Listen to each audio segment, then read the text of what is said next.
Hello, how's everyone doing today? I'm here today to talk about computers for learning, and I just want to give you some information quickly, like a brief overview of computers for learning, but also tomorrow at 1 in room 23B, there's going to be an in-depth look at computers for learning, the program. Here are some of the authorities that govern the Computers for Learning program. Essentially, I'll call it CFL, Computers for Learning, so take as much time. The CFL program evolved as a tool for implementing EO 12999, which essentially encourages federal agencies, to the extent permitted by law, to transfer their educationally useful excess technology equipment to schools and educational nonprofits. And the law governing this is the Stevenson-Weidler Technology Innovation Act, which authorizes those direct transfers from a federal agency directly to a school or an educational nonprofit. Today, the Office of Personal Property Management, myself and Roman Marciniak are going to be talking about two programs that we administer, Computers for Learning and also the donation program. And here are the authorities again behind those two programs. So what is Computers for Learning? Essentially, it's a way to get educationally useful technology equipment in the hands of schools and to extend the life of this equipment and also to save money for the taxpayers. So we have designed this program and a website to make the transfer between agencies and schools a little bit easier. The Executive Order 12999 defines schools to mean an individual public or private education institution, and that's from pre-K through 12. And educationally useful federal equipment is defined as computers and any other related peripheral items, so it can be scanners or servers, printers, anything of that nature. Here's a screenshot of our Computers for Learning website.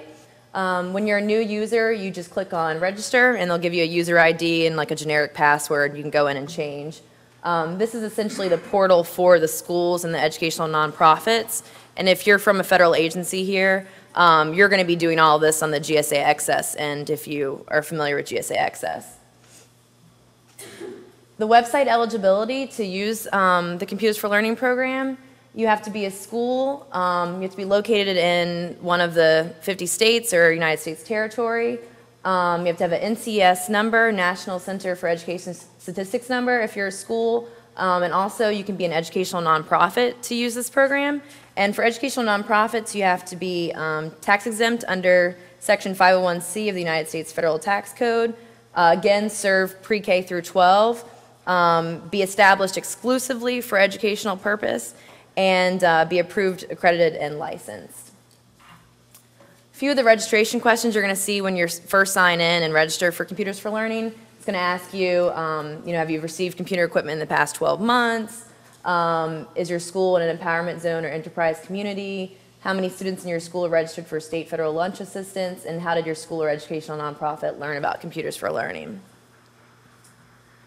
The process, essentially the school will go in, and I'm going to show you some screenshots of what it looks like once you drill down into the categories. The school's going to go in and essentially shop, shop in quotation. They're going to go in, they're going to select what equipment they want, and then they hit add to cart, and it is like you're kind of shopping. Once they do that, the system's going to send an email, or it's going to notify the agency letting you know that there's a school that's interested in your equipment. Once the agency decides, I want to give it to that school, they'll allocate it to the school. The system's going to send the school an email and say, hey, you've been chosen to get this equipment. And then, there's a process back and forth electronically, or whether it could be faxed as well. The school will sign the transfer order, and then the agency will sign it as well. And the school, when they go to pick up the equipment, they'll have this confirmation, essentially, that they're allowed to have this equipment. Cost and ownership: the school does not pay for any of the equipment. All they're paying for is the shipping and handling. So it's a really good deal. If any of you have children in the school systems, please let them know about this. The website is computersforlearning.gov. And another important thing to know about this is that the school automatically will take ownership and title. The title will transfer to the school. So it's out of the federal agency's hands. Now the school owns this property.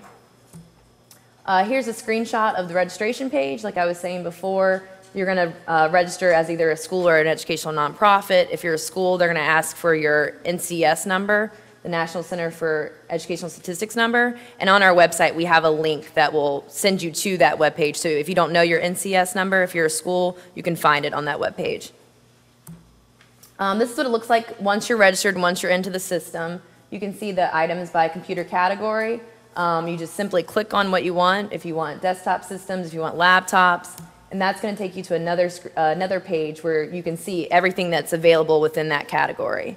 It'll also tell you, is the hard disk, what's the hard disk status? Has it been removed? Has it been sanitized? What's the available quantity? What's the condition of the property? And also important thing is the state. Since you are paying for the shipping and handling, if you're a school, it would be advantageous to get it within your state or a state that's bordering your state, so it won't be as expensive for the shipping and handling. Additional resources, there's help screens available online on the Computers for Learning website, and we have GSA area property officers throughout the United States, and they're essentially your personal property experts in the field. So any questions that you have, you can find their contact information on gsa.gov /APO, and we also have a CFL help desk phone number.